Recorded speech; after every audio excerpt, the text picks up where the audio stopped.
So, how do we really know what happened at, say, the Battle of Waterloo? Or what life was actually like back in ancient Rome? I mean, the past is gone. We can't just pop in for a visit. All we're left with are these scattered clues. So, the real question is, how do we piece them all together to figure out the truth? Okay, let's get right into it. Today, you're not just a viewer, you're a detective. And we're going to equip you with a toolkit for cracking the case of any historical source.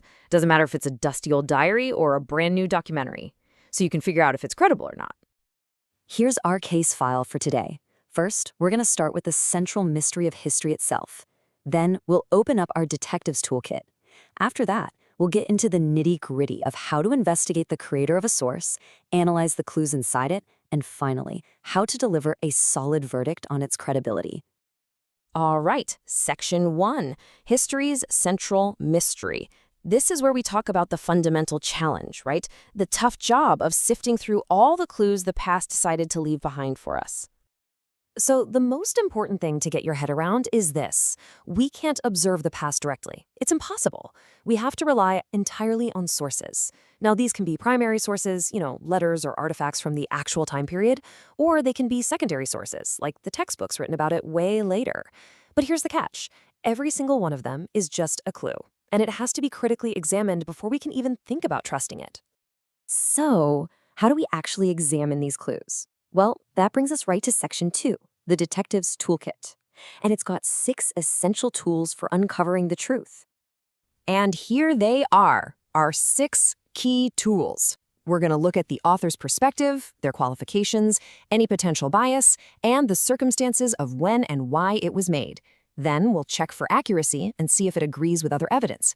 So let's break these down, starting with the person who made the source in the first place. On to Section 3. Investigating the creator. It makes sense, right? Before we can judge a clue, we have to understand the person who left it behind. Who actually made this thing?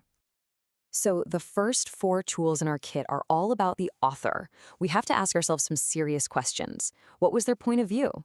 Were they an expert on this, or just some random person watching from the sidelines? Did they have a particular slant or bias? And this is a big one. When and why did they create this source? Because let me tell you, context is everything. Now, let's talk about bias. It's a word that gets thrown around a lot, but in our detective work, it has a really specific meaning. See, it's not just about having an opinion. It's a preconceived notion that actually leads someone to deliberately slant the information they're giving you, sometimes even using stereotypes to drive their point home. And this right here is so important. We have to understand the difference between perspective and bias.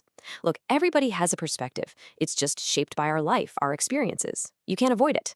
Bias, though, that's different. That's an active choice to skew information.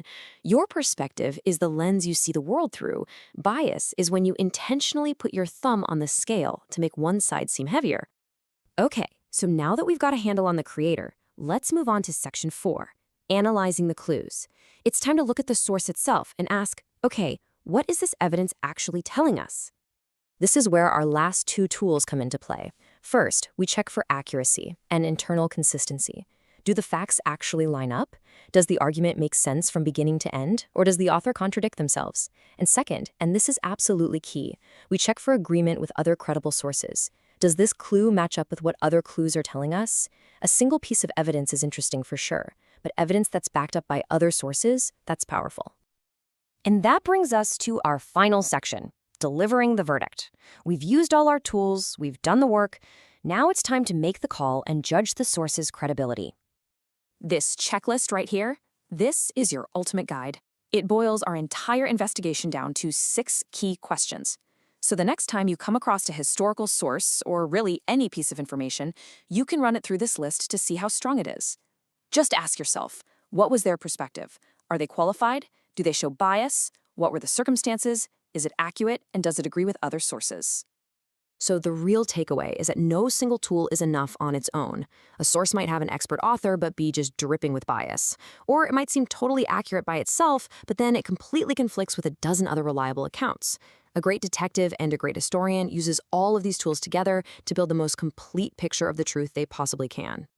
And that just about wraps it up. But I want to leave you with one final thought.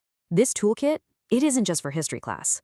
Think about the news articles you read, the social media posts you scroll past, the videos you watch every single day. They are all sources. So the real question is, what sources in your daily life deserve a serious credibility check from a history detective?